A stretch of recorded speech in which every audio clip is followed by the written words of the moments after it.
मेळघाटातील कंत्राटी कर्मचाऱ्यांचं काम बंद आंदोलन, आरोग्य विभाग सलाईनवर, वैद्यकीय अधीक्षकांना दिले निवेदन।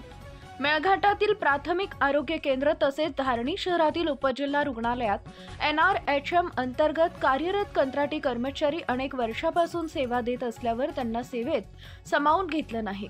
याबाबत अनेकदा आंदोलन करून शासनाकडे न्याय मागितल्यानंतर शासनानं लेखी आश्वासनानंतरही कंत्राटी कर्मचाऱ्यांना ठेंगा दाखवल्यानं अनेक कर्मचाऱ्यांना लाभापासून वंचित राहावं लागत आहे।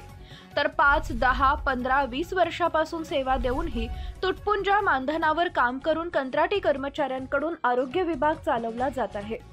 त्यामुळे राष्ट्रीय आरोग्य अभियान अधिकारी व कर्मचारी एकत्रीकरण समिती महाराष्ट्र राज्य या समितीमार्फत धारणी उपजिल्हा रुग्णालयातील कंत्राटी कर्मचाऱ्यांनी आरोग्य विभागात सुरू असलेले नियोजित काम मंगळवार सकाळपासून बंद केलं असून मेळघाटातील आरोग्य विभाग सलाईनवर आहे।